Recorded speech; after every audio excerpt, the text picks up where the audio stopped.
Assalamualaikum warahmatullahi wabarakatuh. Waalaikumsalam warahmatullahi taala wabarakatuh. A'udzu billahi minasyaitonir rajim. Bismillahirrahmanirrahim.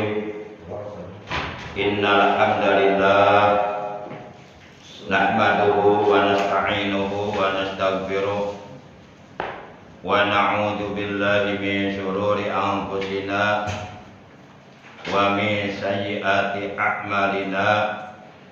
Ya salam. May yahdihillahu fala mudilla lahu wa may yudlilhu fala hadiya lahu. Asyhadu an la ilaha illallah wahdahu la syarika lah wa asyhadu anna sayyidana Muhammadan abduhu wa rasuluh la nabiyya ba'dah. Allahumma shalli wa sallim wa barik ala imamil muttaqin sayyidil anbiya'i wal mursalin sayyidina wa habibina wa syafi'ina wa qurrati a'yunina wa maulana Muhammad Sallallahu alaihi wasallam wa ala alihi wa ashabihil mujahidin at-tahirin, amma ba'd. Ma'asyiral muslimin, saudaraku seiman, seagama, seakidah, segenap jamaah majlisul ilmi, jamaah pengajian rutin malam Sabtu ba'da isya musalla abdan syakura yang saya hormati rahimakumullah wa hadakumullah. Puja dan puji syukur selalu kita panjatkan kepada Allah yang Maha Ghafur, yang telah menganugerahkan kepada kita berbagai macam nikmatnya, baik nikmat zahir maupun nikmat batin, nikmat panjang umur, nikmat sehat wal afiyah, juga nikmat-nikmat yang lainnya yang tiada terhingga, terutama nikmat yang sangat amat mulia, nikmat yang sangat amat agung, nikmat yang sangat amat berharga, lebih berharga daripada dunia beserta seluruh isinya, yaitu nikmatul iman wal islam wal ihsan, juga nikmatul ilmi. Sehingga alhamdulillah dengan berbagai macam nikmat yang telah Allah anugerahkan kepada kita, juga tentunya dengan pertolongan Allah dan dengan rahmatnya Allah, pada malam ini kita dapat kembali duduk berkumpul, bermuajahah, bersilaturahim di mushola abdan syakura yang kita cintai ini, semata-mata kita niat menjalankan ibadah, menjalankan perintah Allah dan Rasulnya, menjalankan kewajiban thalabul ilmi, di samping juga kita niat memakmurkan majlis ilmu, niat memakmurkan mushola atau masjid, juga niat mensiarkan sekaligus mempertahankan ajaran agama Islam yang telah diajarkan oleh Nabi kita tercinta. Semoga kita semua yang hadir pada malam ini mendapatkan ampunan dosa dari Allah Subhanahu wa taala, dari dosa-dosa yang pernah kita lakukan di masa-masa yang lalu, dan mudah-mudahan mendapatkan tambahan ilmu yang bermanfaat, ilmu yang berguna, ilmu yang disertai hidayah. Dan mudah-mudahan kita semua yang hadir oleh Allah Subhanahu wa taala dijadikan orang-orang yang istiqomah dalam menjalankan ibadah kepada Allah, sehingga akhirnya nanti manakala ajal kematian datang merenggut nyawa kita, semoga kita dan keluarga kita, juga saudara-saudara kita meninggal dunia dalam keadaan husnul khatimah, membawa iman, Islam dan ihsan, juga amal soleh yang diterima oleh Allah Subhanahu wa taala. Amin ya Allah ya rabbal alamin. Salawat teriring salam semoga tetap dilimpahkan selalu atas paduka alam yang mulia, baginda tercinta, ikutan kita, panutan kita, suri tauladan uswatun hasanah, yang paling baik untuk kita contoh akhlak dan ibadahnya, yakni Nabi kita tercinta, manusia yang paling mulia, manusia yang paling agung, manusia yang paling tinggi derajatnya, Nabi Agung, Nabi besar Muhammad sallallahu alaihi wasallam beserta seluruh keluarga beliau, para sahabat beliau dan seluruh pengikut beliau yang tetap setia dan tetap cinta kepada beliau. Semoga di hari kiamat nanti kita dan keluarga kita, juga saudara-saudara kita, mendapatkan syafaatul ujma dari beliau. Amin ya Allah ya rabbal alamin. Ma'asyiral muslimin, saudaraku yang dimuliakan oleh Allah rahimakumullah wa hadakumullah.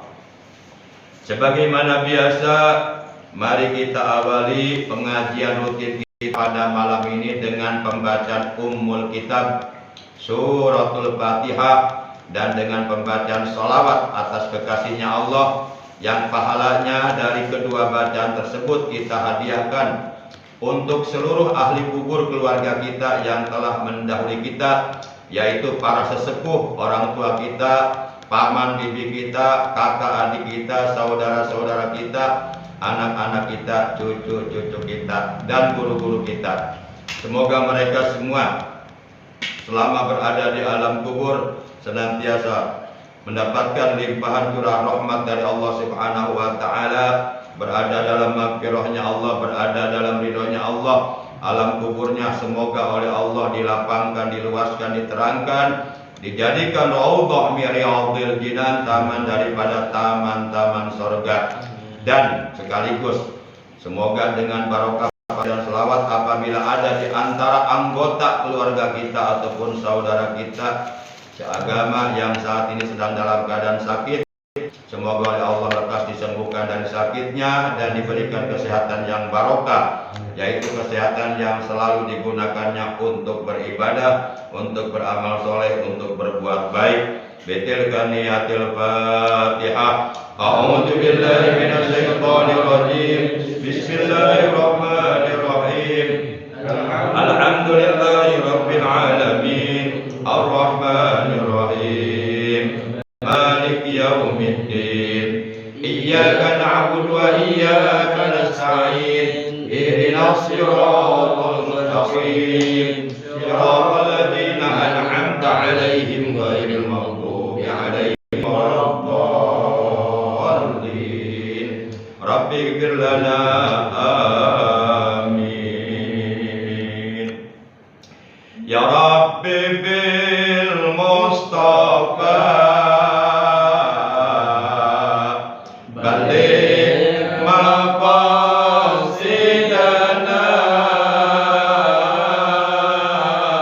waghfir lana ma madha ya wasi'al karami waghfir lana ma madha ya wasi'al karami. Huwal habibul ladzi turja syafa'atuhu likulli hawli mina ahwali muqtaimin likulli hawli mina ahwali muqtaimin. Nabiyuna qudwatun linnasi khadimatun. Nabiyuna qudwatun linnasi lazimatun.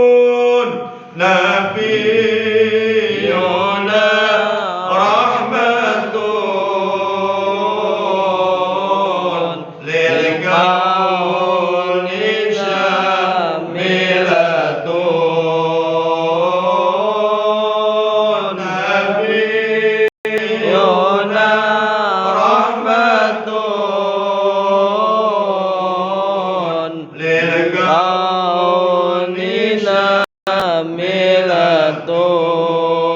milatun Rabbil Mustafa baligh maqasidana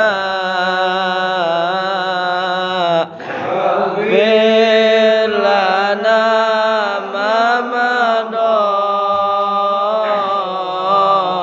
ya wasi'al karami Ighfir lana ma madha ya wasi'al karami Nabiyuna Qurasyun asli wal nasami Nabiyuna Qurasyun asli wal nasami نبينا خير خلق الله العربي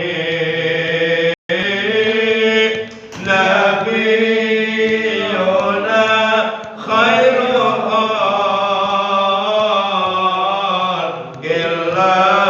الله العربي يا رب بالمصطفى بلغ مقاصدنا واغفر لنا ما مضى يا واسع الكرم واغفر لنا ما مضى يا واسع الكرم نبينا مصطفى من أكرم البشر نبينا مصطفى من أكرم البشر نبينا مصطفى من أجمل الصور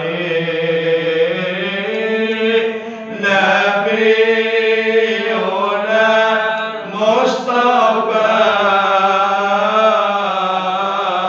من أجمل الصور يا ربي بالمصطفى بلغ مقاصدنا واغفر لنا ما مضى يا واسع الكرم واغفر لنا ما مضى يا واسع الكرم محمد من تجلى بأنواع الجلال محمد من تجلى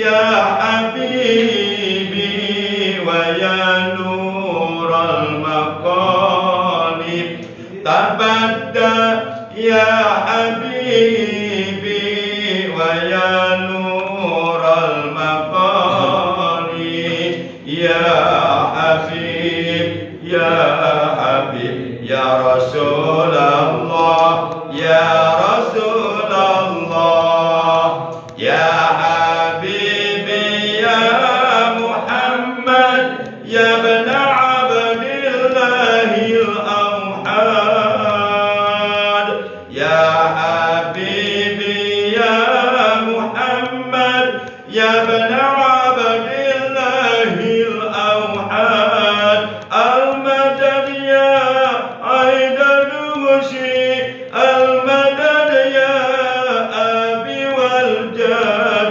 المدد يا عيد الوشي المدد يا أبي والجاد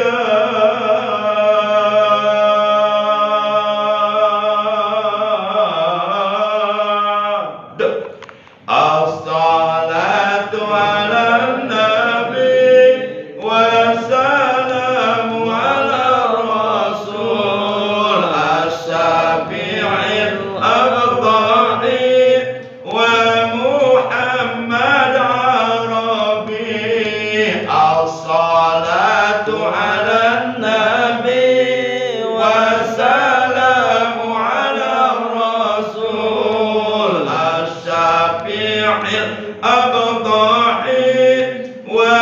ومحمد عربي الصلاة على النبي والسلام على الرسول الشفيع الأفضل ومحمد عربي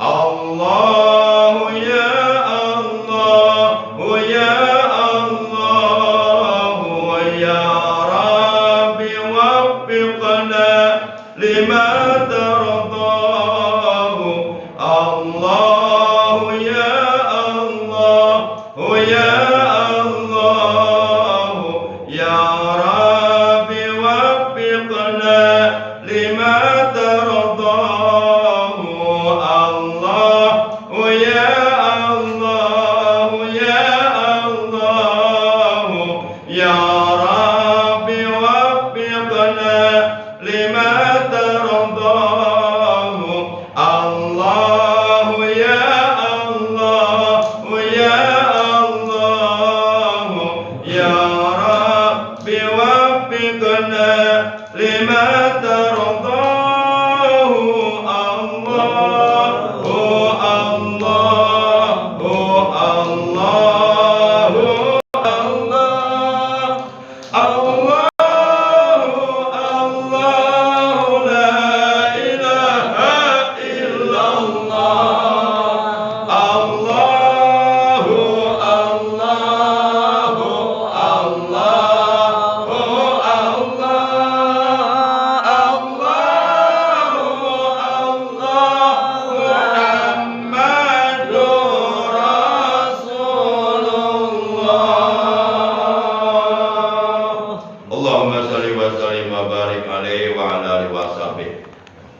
Ma'asyiral muslimin, saudaraku yang dimuliakan oleh Allah, rahimakumullah wa hadakumullah. Ini ada nggak sih dikiranya? Ada?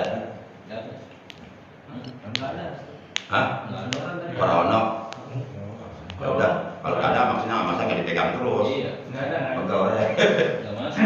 Tapi udah ada tuh pertama. Kadang-kadang ada, kadang-kadang enggak di luar. Kadang-kadang enggak, kadang-kadang enggak. Di servis sama servis. Tadi pertama ada. Karena dia rusak kan ikut tuh. Nah, oke jadi Kali di dalamnya ada semutnya kali. Jadi sebenarnya tidak. Ini. Udah kalau nggak ada nggak usah dipaksain. Ada nih. Nggak usah terlalu gede, sedang. Ini kegedean. Nah, kurang dikit. Kurang. Pas. Ini suara luar ya. dalam luar. Oh, dalam. Luar dalam. Udah cukup. Ma'asyiral muslimin, saudaraku yang dimuliakan oleh Allah, rahimakumullah wa adakumullah. Insyaallah pada pertemuan taklim kita malam ini kita akan menamatkan atau menuntaskan pembahasan tentang 12 kelompok. Dan yang akan kita bahas pada malam ini yaitu kelompok yang ke-10, 11 dan 12. Diterangkan wal asiru yusaruna min kuburihim wa qad muriku judaman wa baroson. Kelompok yang ke-10 mereka dibangkitkan oleh Allah dari kuburannya nanti dan dikumpulkan oleh Allah di padang mahsyar nanti dalam keadaan berpenyakit kusta dan spak. Jadi ada kelompok di mana mereka dikumpulkan di padang mahsyar dalam keadaan berpenyakit kusta dan penyakit sopak.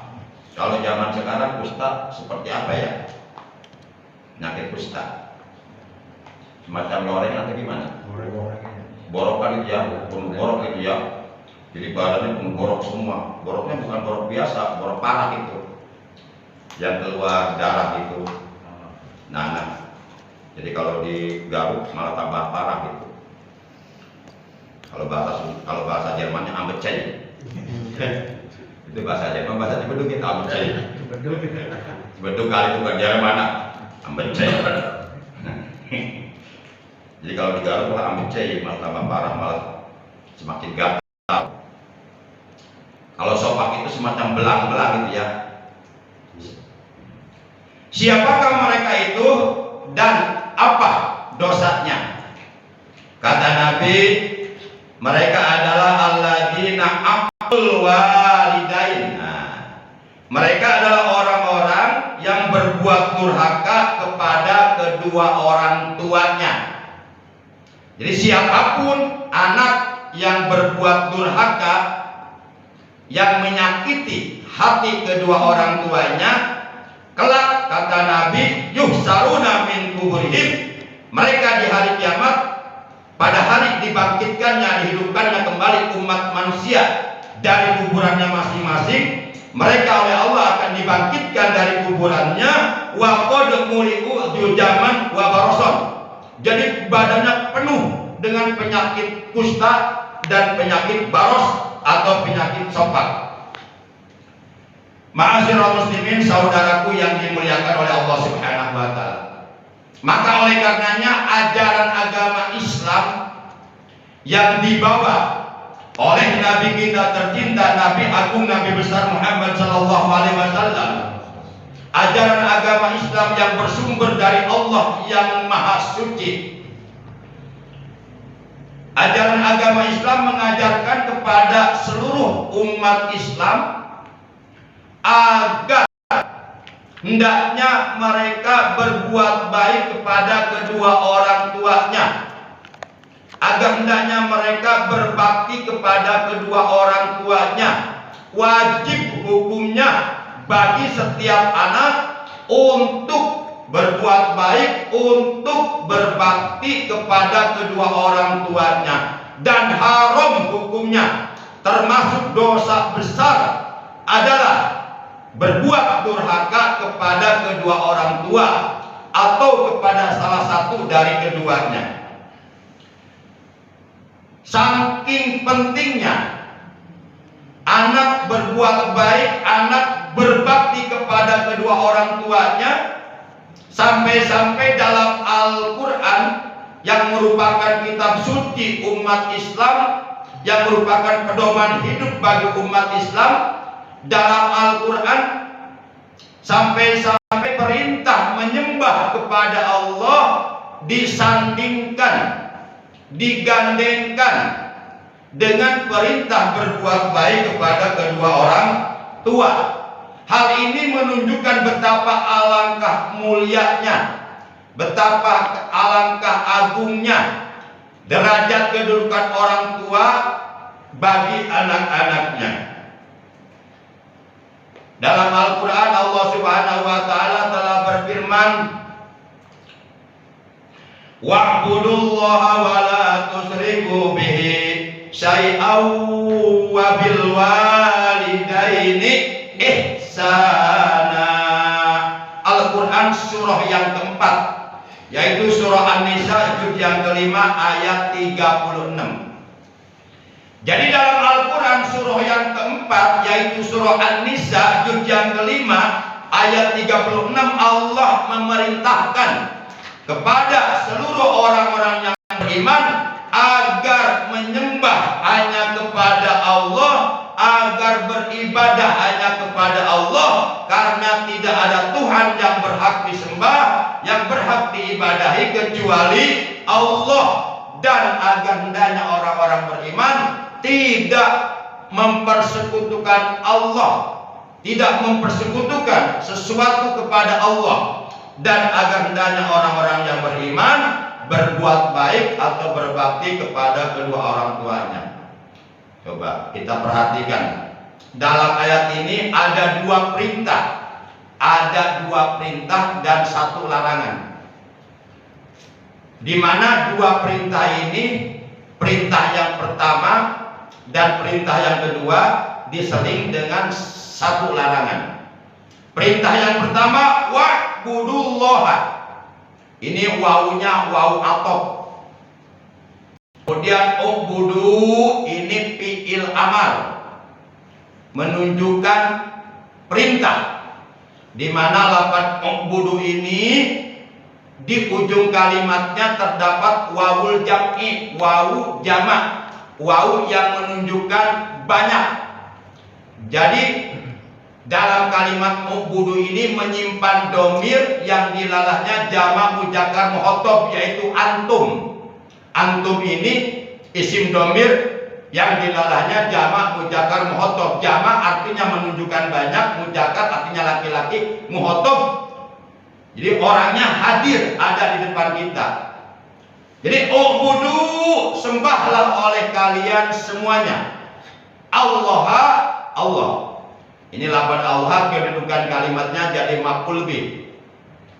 Jadi ubudullah, sembahlah oleh kalian Allah, beribadahlah kalian hanya kepada Allah.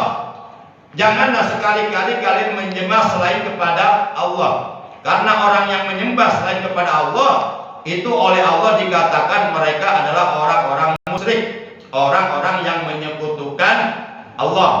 Nah, sehingga setelah perintah ini Allah tegaskan, Allah melarang wala tusyriku bihi. Nah, wala tusyriku ini laknya lanahi, lak menunjukkan larangan. Wala tusyriku, dan janganlah sekali-kali kalian syirik atau mempersekutukan bihi kepada Allah dengan syai'an, dengan sesuatu apapun dari makhluknya. Jadi dosa besar. Dosa besar hukumnya apabila manusia menyekutukan Allah, berbuat syirik kepada Allah, mempersekutukan Allah dengan makhluknya. Kullu ma siwallah, bahwa makhluk segala sesuatu selain Allah, baik yang ada di langit maupun yang ada di bumi, dan ataupun yang ada di antara keduanya, segala sesuatu yang ada di seluruh alam semesta itu adalah ciptaan Allah, itu adalah makhluk. Makhluk tidak boleh menyekutukan Allah. Artinya tidak boleh kita mempersekutukan Allah dengan makhluknya. Nah, ini dosa besar, dosa syirik. Orang yang melakukan dosa syirik, haramallahu 'alal jannah wajabat lahun nar. Allah benar-benar akan mengharamkan kepadanya surga. Haram masuk surga orang yang menyekutukan Allah, dan Allah wajibkan kepadanya masuk neraka. Haram masuk surga, wajib masuk neraka. Dan dosa syirik ini dosa yang tidak akan pernah diampuni oleh Allah. Sebagaimana Allah tegaskan dalam Al-Quran, innallaha la yaghfiru ayyushraka bihi syai'an wa yaghfiru ma duna dzalika liman yasha. Innallaha, sesungguhnya Allah, la yaghfiru, Allah tidak akan pernah mengampuni ayyushraka bihi syai'an, orang yang melakukan syirik kepada Allah dengan sesuatu dari makhluknya. Wa yaghfiru, dan Allah akan mengampuni ma duna dzalik, dosa selain dosa syirik. Apabila seorang manusia melakukan dosa sangat besar sehingga dosanya itu melebihi besarnya gunung Uhud, dosanya sangat banyak bagaikan buih di lautan, tapi sepanjang dosa yang dilakukannya bukan dosa syirik kepada Allah, Allah akan mengampuni asalkan dia mau bertobat kepada Allah dengan taubatan nasuha. Tapi kalau dosa syirik, Allah paling tidak suka dipersekutukan dengan makhluknya. Apa kata Allah? Bala taj'alu lillahi andada wa antum ta'lamun. Maka janganlah sekali-kali kamu menjadikan sekutu-sekutu bagi Allah.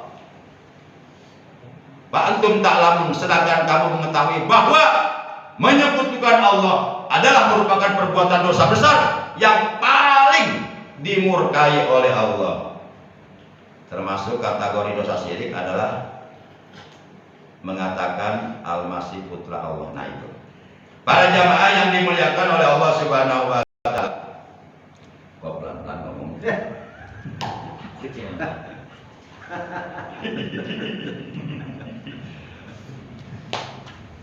Para jamaah yang dimuliakan oleh Allah Subhanahu wa taala. Kemudian wabil walidaini ihsana. Ini perintah yang kedua.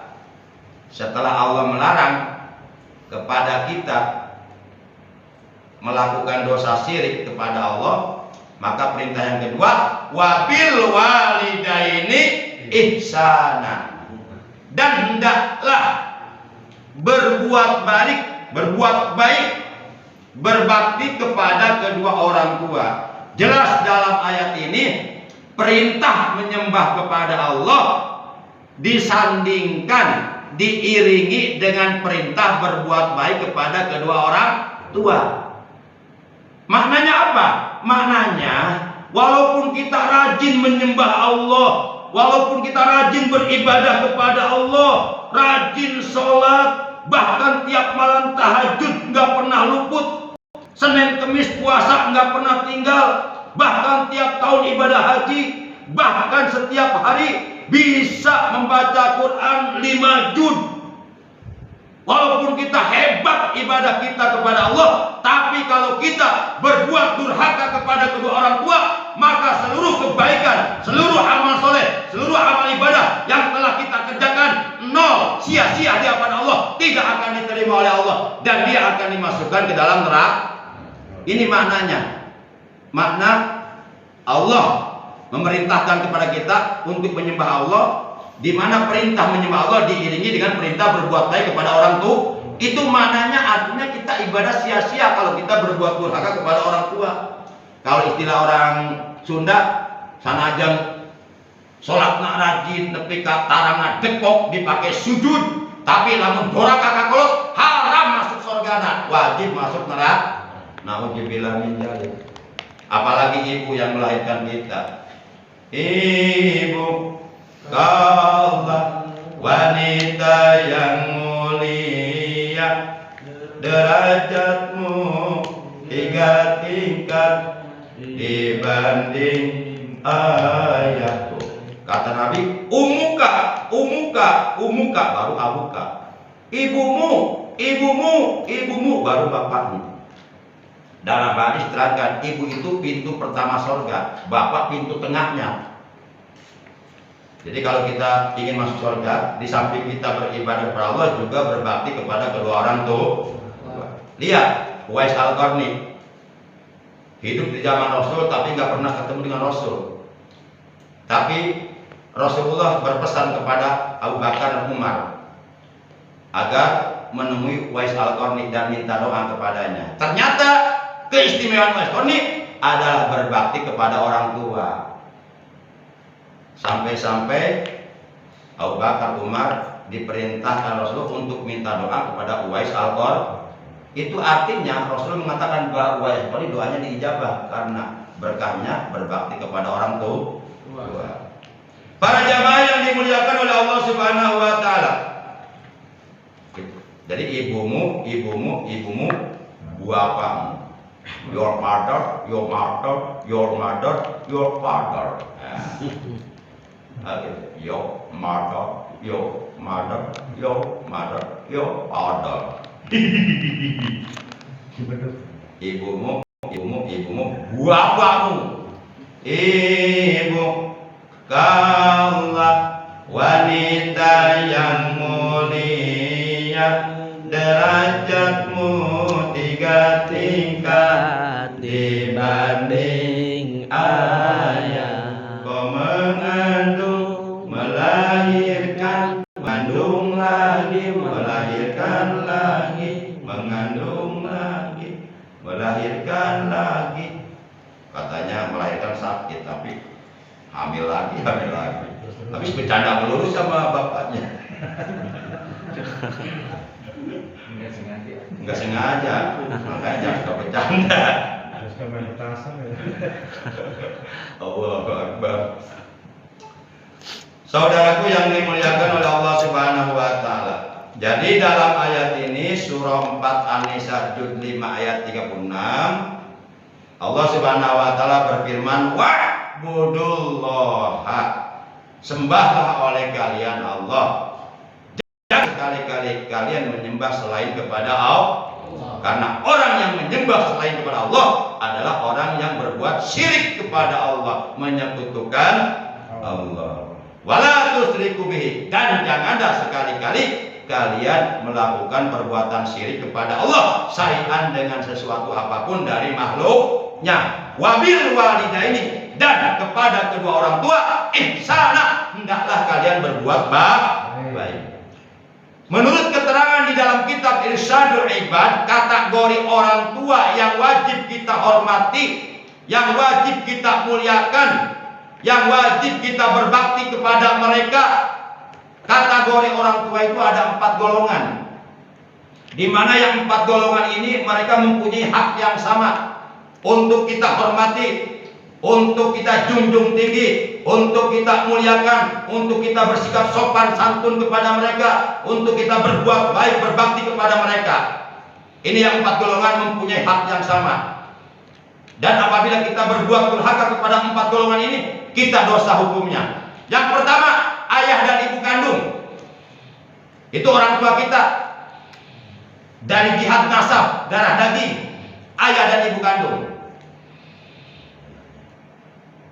Walaupun umpama ayahnya atau ibunya berbeda agama dengan anaknya, misal ayahnya non muslim, ibunya muslimah, kemudian anaknya muslim, tetap Islam mengajarkan walaupun kamu berbeda agama dengan ayahmu, kamu tetap berbuat baik kepada ayahmu. Tapi ketika ayahmu memaksa kamu untuk melakukan perbuatan syirik, menyembah kepada Allah, kamu tidak wajib taat. Begitu Islam indah ajarannya. La ta'ata li khalqillah fi maksiatillah. Tidak ada taat, tidak wajib nurut kepada makhluk dalam berbuat durhaka kepada Allah.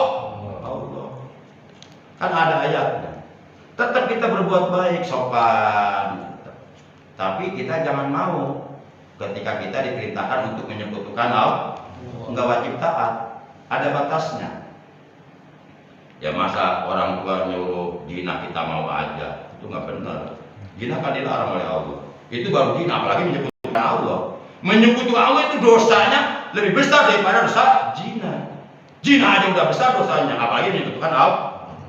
Para jamaah yang dimuliakan oleh Allah, itu yang pertama, ayah dan ibu kandung. Yang kedua, kategori orang tua menurut agama yang wajib kita hormati, yang wajib kita muliakan, yang wajib kita bersikap sopan santun kepadanya dan berbuat baik kepadanya. Yang kedua adalah guru-guru kita, para ulama. Ayah ibu kandung kita yang memberi kita makanan yang bersifat jasmani. Tapi guru-guru kita, para ulama kita, mereka memberi makanan kepada kita, makanan yang berupa ilmu rohani. Karena manusia terdiri dari 2 unsur, jasmani dan rohani. Supaya sehat jasmani rohani, maka kita dikasih makan makanan-makanan yang dikonsumsi oleh tubuh kita, oleh kedua orang tua kita. dan supaya sehat rohani kita, kita dikasih makanan berupa ilmu oleh guru-guru kita. Mereka pun wajib dihormati. Itu orang tua kita, para ulama itu, guru-guru kita. Mereka memberi ilmu kepada kita. Bahkan dalam hadis dikatakan waqiru man tata'allam itu. Wajib atas kalian menghormati, memuliakan orang-orang yang mengajarkan agama kepada kamu. Kamu bisa baca Quran dari gurumu, kamu bisa sholat dari gurumu. Itu jasa gurumu, jangan dilupakan. Sombong, durhaka, murid yang melupakan jasa guru, kewalat begitu hati. Itu yang kedua. Yang ketiga, kategori orang tua yang wajib kita hormati, yang wajib kita muliakan, yang wajib kita bersikap sopan santun kepadanya dan menjaga nama baiknya adalah siapapun yang usianya jauh di atas kita, yaitu para sesepuh. Mereka wajib kita hormati, walaupun umpama mereka bodoh dalam agama. Kita pinter, S3, orang tua kita belegu. Jangankan S3, SD pun enggak. Lalu kita tulak pinggang di depan orang tua kita. Wah, wassalam udah Selesai. besok juga setruk lo. Walat sama orang tua lo. Selesai. Mentang-mentang ini orang kampung, bodoh, bloon, sekolah kita bertitel, S3, bahkan S cendol, S duprok, S teler. Kita hina, kita tulak pinggang di depannya, enggak kita hargai, enggak boleh itu. Dosa itu. Siapapun walaupun tidak sedarah daging dengan kita, walaupun tidak senasab dengan kita, para sesepuh wajib kita hormati, wajib kita muliakan. Rasulullah pernah bersabda, laisa minna, bukanlah termasuk dari golongan kami, bukanlah termasuk dari golongan umat Islam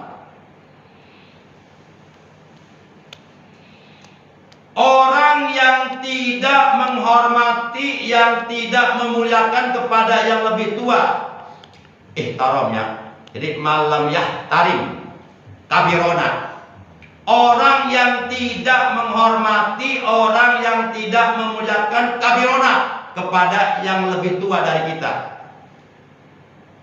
Walam yarham sagirona, dan tidak menyayangi kepada orang yang lebih muda dari kita. Islam itu ajarannya indah. Kepada yang tua kita wajib kepada yang muda kita wajib sayang. Hormat sama yang tua, sayang sama yang muda. Itu ajaran Rasulullah. Tapi orang tua jangan mentang-mentang ada hadis itu bawaannya pengen dihormat terus. Tapi dia sendiri kelakuannya membuat orang lain menyebabkan tidak menghormat. Para jamaah itu yang berapa? 3. Yang keempat yaitu suami bagi istri. Itu kedudukannya sebagai orang tua. Ketika seorang wanita belum menikah, tanggung jawab penuh keselamatan jiwa raganya, keselamatan agamanya, akidahnya itu terletak pada orang tuanya, orang tua kandungnya, ayah dari ibu kandungnya. Tapi ketika wanita tersebut sudah dinikahi oleh seorang laki-laki, maka tanggung jawab keselamatan wanita tersebut dunia akhirat ada pada suaminya. Maka suami berkedudukan sebagai orang tua di hadapan istri, harus bisa membimbing, bisa mengarahkan, bisa menjaga, bisa menyelamatkan istrinya dunia dan akhirat dari api neraka. Maka wajib istri hormat sama suami. Ketika wanita belum menikah, hadisnya begini, ridha Allah bi ridhol walidain, waqsutullah bi sutil walidain. Ridhonya Allah terletak pada keriduan orang tua. Itu bagi wanita yang belum bersuami, ridhonya ada pada orang tuanya. Dan murkanya Allah juga terletak pada kemurkaan orang tuanya. Artinya kalau orang tuanya ridho, maka anak akan mendapat ridho Allah. Kalau orang tuanya murka, walaupun anak ahli ibadah, tetap dia akan dapat murka Allah. Luar biasa kedudukan orang tua di hadapan Allah. Sampai-sampai Allah titipkan ridhonya kepada orang tua kita. Allah titipkan murkanya juga kepada orang tua kita. Itu kedudukan orang tua mulia di hadapan Allah. Jangan diremehkan orang tua. Kalau orang tua kita bego, itu bilang bego kan nggak boleh tuh. Nggak boleh tuh. Itu keceplosan kali ya. Itulah ada masa orang tua bilang bego. umpama. Memang zaman sekarang ya kalau orang tua kaya anak jadi raja, tapi kalau anak kaya orang tua jadi jadi pembantu. Aduh ya Allah, nggak boleh memperlakukan orang tua jadi pembantu, nggak boleh, dosa itu. Orang tua harus dimuliakan. Ini orang tuanya udah sepuh, udah 60 tahun disuruh ngepel di rumah. Aduh ya Allah, anak kayak apa itu? Itu bukan anak manusia, anak monyet kali itu. Ditendang-tendang biar besi lu. Allah Akbar. Naudzubillah itu wajib masuk neraka. Naudzubillah jangan sampai. Nah. Jadi suami itu berkedudukan sebagai orang tua. Maka istri wajib menghormat suami. Enggak boleh durhaka. Nah, ketika wanita itu sudah bersuami, maka ridho Allah terletak pada ridho suaminya. Murka Allah juga terletak pada murka suaminya. Dulu kan ada riwayat dalam kitab Mukhudul Jet. Dulu ada seorang wanita solihah bersuamikan orang munafik. Ngakunya Islam tapi dia munafik. Sekarang banyak orang ngaku Islam tapi munafik. Banyak sekarang orang munafik. Nah, jadi ini suaminya yang munafik enggak senang sama istrinya, karena istrinya rajin ibadah, rajin berzikir, pokoknya rajin beribadah lah. Sampai-sampai istrinya ini kalau mau melakukan kebaikan apapun enggak pernah lupa baca bismillah. Mau masak bismillahirrahmanirrahim, selesai masak alhamdulillahirabbil alamin. Mau tidur di dekat suaminya baca bismillahirrahmanirrahim, bismika Allahumma ya bismika amut. Bangun tidur alhamdulillahilladzi ahyana ba'da ma amatana wa ilaihin nusyur. Boleh. Atau boleh subhanalladzi yuhyil mauta wa huwa ala kulli syai'in qadir juga boleh. Atau boleh alhamdulillahilladzi radda alayya ruhi wa afani fi jasadi wa ajnali rabbi bi dzikrihi boleh. Atau boleh baca tiga-tiganya. Kalau saya biasa dibaca tiga-tiganya. Karena itu bagus semua. Ya karena saya apa, kalau Bapak nggak apa-apa baca satu. Punya satu jangan nggak dibaca. Hanya buat dikasih tiga nggak usah. Satu aja jangan dibaca kadang-kadang.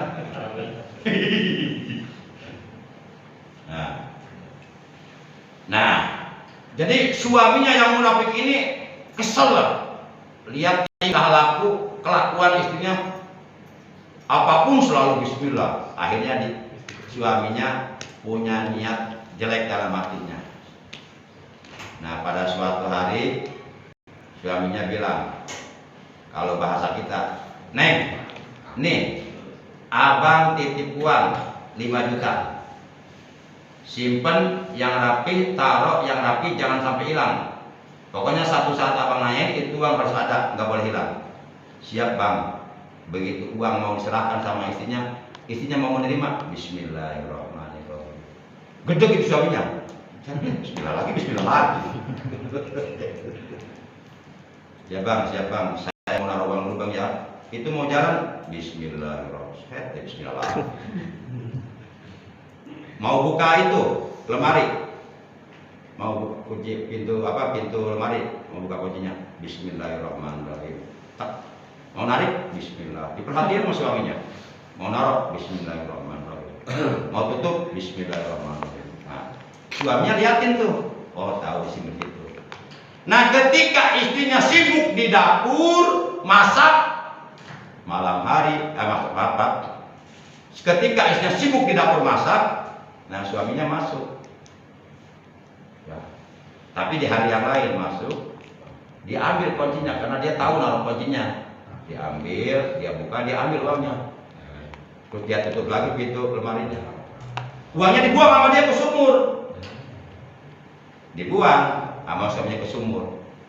Nah, besok harinya dia nanyain, Neng, nah, kira-kira bang ada nggak? Ada. Enggak. Kalau menurut akal ada nggak? Enggak, boleh dibuang ke sumur. Kalau menurut akal. Tapi kekuasaan Allah tidak bisa dibatasi oleh akal. Menurut akal itu uang nggak ada, karena udah dibuang ke sumur. Nggak ada uang itu. Neng, mana uang yang kemarin abang titipin sama Neng? Ada bang. Wah, pede banget udah. Ada bang. Ambil. Siap bang. Mau jalan? Bismillahirrahmanirrahim. Saya kerja suaminya. Bismillah lah, gitu. Mau ngambil kunci? Bismillahirrahmanirrahim. Mau masukkan kunci ke lubangnya? Bismillahirrahmanirrahim. Mau buka? Bismillahirrahmanirrahim. Narik? Bismillahirrahmanirrahim. Udah ada uang.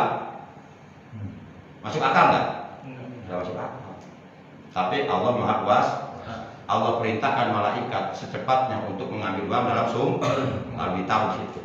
Itulah barokah Bismillahirrahmanirrahim. Sehingga kata Nabi, Annal basmalata kasirul barokah. Bahwasanya ucapan Bismillahirrahmanirrahim itu banyak keberkahannya. Jadi orang Islam kalau mau berbuat baik jangan lupa menyebut nama Allah. Kadang-kadang kita makan aja lupa Bismillah, mentang-mentang udah lihat sate itu, lihat soto makan enak-enak sampai lupa Bismillahnya. Bulan stroke.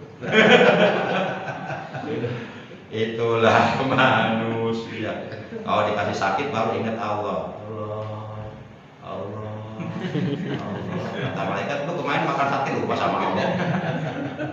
Kalau lagi sakit ingat sama Allah, nyebut Allah. Kata malaikat, 2 menit lagi cabut nyawa lu. Para jamaah yang dimuliakan oleh Allah Subhanahu wa taala. Wah, kayaknya berlanjut nih, udah jam 9 lewat. Jadi yang ke-11 Bapak insya Allah satu depan deh ya. Berarti uang itu tadi basah satu. Hah? Uangnya basah. Oh, basah. Subur. Kalau uang kena air pasti basah, tapi enggak basah, enggak basah. Lah, malaikat ngambil uang dari sumber aja bisa, apalagi menghilangkan basahnya. Lebih kecil itu, Pak. Oh, tuyulnya bisa kan? Iya, tuyul aja bisa, masih malaikat kalah. Katanya malaikat sama tuyul, Pak. Tuyul aja bisa. Para jamaah yang dimuliakan oleh Allah SWT, cuma saya titip pesan sebelum saya tutup untuk menyelamatkan akidah kita, akidah Islam, untuk menyelamatkan iman kita supaya kita tidak jatuh murtad. Kita diharamkan oleh agama mengucapkan selamat Natal kepada orang-orang Kristiani yang merayakan Natalan. Seluruh para ulama Madzhabul Arba'ah, baik para ulama dari kalangan ulama Hanafiyah, Malikiyah, Syafi'iyah, Hambaliyah, mereka semuanya mengharamkan mengucapkan selamat Natal kepada orang Nasrani di kala mereka merayakan Natal. Yang pertama. Yang kedua, dalam hadis riwayat Imam Al-Baihaqi, jadi hadisun rawahul Baihaqi an Umar bin Khattab radhiyallahu anhu qala ijtanibu aqdallahi fi idihim. Kata Sayyidina Umar bin Khattab radhiyallahu anhu, beliau berkata, ijtanibu, jauhilah oleh kalian aqda Allahi, musuh-musuh Allah, fi idihim, pada hari raya mereka. Yang dimaksud musuh-musuh Allah dalam Al-Quran adalah orang-orang kafir, orang-orang musyrik, orang-orang yang ingkar kepada Allah, orang-orang yang mendustakan ayat-ayat Allah, orang-orang yang menyekutukan Allah, orang-orang yang berbuat durhaka menentang kepada Allah. Itulah musuh-musuh Allah. Nah, kita dilarang mendekati musuh-musuh Allah. Kita diperintahkan, diwajibkan untuk menjauhi orang-orang kafir pada hari raya mereka. Nah, artinya ketika mereka Natalan, kita nggak boleh ikut Natalan, bisa murtad, bisa murtad. nggak boleh. Kenapa bisa murtad? Yuk kita berpikir dengan akal yang jernih. Bagi orang-orang Nasrani ini udah sama tidak, nggak usah masuk. Enggak, ini mah intern aja, intern. Ini kan menjaga akidah aja. Nanti perang ada waktunya. Enggak usah takut perang, enggak, perang ada waktunya. Ini intern aja untuk menjaga akidah kita. Nah, kenapa bagi orang Islam, baik laki-laki maupun perempuan, ketika mengucapkan selamat Natal kepada orang Kristiani, hukumnya haram dan bisa murtad. Yuk kita berpikir dengan akal yang sehat, dengan akal yang jernih. Bagi orang-orang Nasrani, bagi orang-orang Kristiani, mereka merayakan Natalan itu dalam rangka memperingati lahirnya Tuhan mereka, yang mereka namakan Tuhan Yesus Kristus. Walaupun sebenarnya Yesus Kristus lahir bukan tanggal 25 Desember. 25 Desember itu lahirnya Dewa Mitra, Dewa Matahari, menurut ajaran Romawi kuno. Tapi terlepas dari apakah Yesus Kristus lahirnya 25 Desember atau tanggal-tanggal yang lainnya, itu nggak masalah. Yang menjadi masalah ketika mereka merayakan Natalan, itu mereka dalam rangka memperingati lahirnya Tuhan mereka yang bernama Yesus Kristus. Nah, kalau kita mengucapkan selamat Natal, disadari ataupun tidak disadari, menurut akal sehat, berarti kita secara tidak langsung mengakui atau mengakui adanya Tuhan selain Allah, yaitu Tuhan Yesus Kristus. Padahal kita bersyahadat, asyhadu alla ilaha illallah.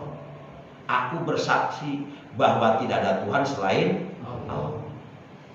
Lalu kita mengucapkan selamat Natal. Berarti kan seakan-akan kita selamat atas lahirnya Tuhan kamu. Berarti kita mengakui, membenarkan ada Tuhan selain Allah. Maka otomatis syahadat kita batal. Nah, kalau syahadat batal berarti murtad. Satu. Yang kedua, dengan mengucapkan selamat Natal, itu artinya kita membenarkan